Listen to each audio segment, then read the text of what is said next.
مہینہ، کوئی دن، کوئی سال منحوس نہیں ہوتا۔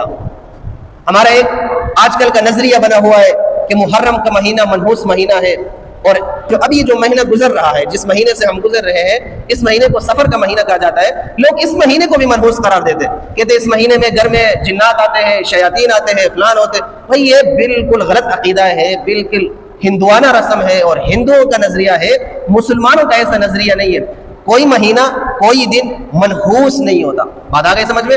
بلکہ محرم، ذیقعد، ذیحج اور رجب کے مہینے کو تو اللہ نے عزت والا مہینہ، محترم مہینہ قرار دیا ہے، اور یہاں تک حکم دیا ہے کہ آپ نے اس مہینے میں آپس میں لڑنا بھی نہیں ہے، آپ نے اس مہینے میں جہاد بھی نہیں کرنی، آپ نے اس مہینے میں آپس میں اختلاف بھی نہیں کرنا۔ آج کل ایک عقیدہ یہ بھی ہے کہ محرم کے مہینے کو منحوس سمجھتے ہیں۔ جی بھائی کیوں منحوس ہے؟ کہتے جی کربلا کا واقعہ پیش آیا، حضرت حسین کی شہادت ہوئی، اور حضرت حسین کی شہادت کی وجہ سے یہ مہینہ منحوس ہے۔ لا حول ولا قوت الا باللہ، یہ سراسر غلط عقیدہ ہے۔ کسی کی شہادت کی وجہ سے، کسی کے انتقال کی وجہ سے، کسی کی فوتگی کی وجہ سے کوئی مہینہ منحوس نہیں ہوتا۔ ایک بات یاد رکھیے۔ دوسری بات یہ ہے کہ شہادت تو انعام ہے، شہادت تو اللہ کی طرف سے احسان ہے، شہادت تو اللہ کی طرف سے انعام ہے انسان کے اوپر۔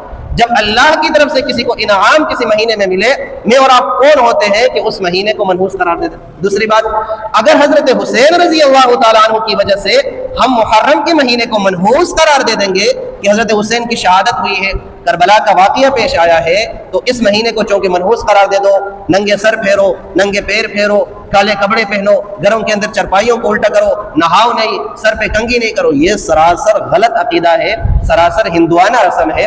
اگر محرم کے مہینے کو آپ حضرت حسین رضی اللہ تعالیٰ عنہ کی شہادت کی وجہ سے منحوس قرار دے دیں گے، تو پھر مجھے بتاؤ 12 مہینے ہیں، تو کوئی بھی مہینہ کسی بھی انسان، کسی بھی معزز ہستی، کسی بھی محترم ہستی کی شہادت سے خالی نہیں ہے۔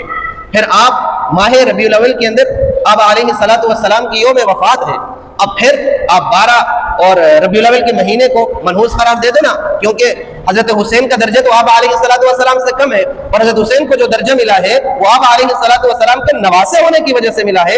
جب نواسے کی شہادت کی وجہ سے کوئی مہینہ منحوس ہو سکتا ہے، تو نانے کی فوت کی وجہ سے تو مہینہ بطریقہ اولیٰ منحوس ہونا چاہیے۔ بات آگے سمجھ میں؟ پھر 21 رمضان المبارک کو حضرت علی رضی اللہ تعالیٰ عنہ کی یوم شہادت ہے، پھر آپ رمضان کے مہینے کو بھی منحوس قرار دے دو۔ حضرت علی رضی اللہ تعالیٰ عنہ کا مقام اور مرتبہ حسین سے تو بڑا ہے، حسین تو بیٹے ہیں، علی تو والد ہے اور باپ ہے، اور باپ کا درجہ بیٹے سے بڑھ کر ہوتا ہے، تو پھر آپ حضرت علی رضی اللہ تعالیٰ عنہ کی شہادت کے مہینے یعنی رمضان کے مہینے کو بھی منحوس قرار دے دو۔ اس سے یہ بات پتہ چلی کہ کسی کی شہادت، کسی کے انتقال، کسی سانحے کی وجہ سے کوئی مہینہ منحوس نہیں ہوتا، کوئی مہینہ غم کا نہیں ہوتا، اور محرم کے مہینے میں شادیاں نہیں کرتے، منحوس مہینہ قرار دے دے۔ حالانکہ ان جاہلوں کو پتہ ہی نہیں ہے حضرت علی رضی اللہ تعالیٰ عنہ نے حضرت فاطمہ الزہرا رضی اللہ تعالیٰ عنہ کے ساتھ جب نکاح کیا تو مہینہ محرم کا تھا،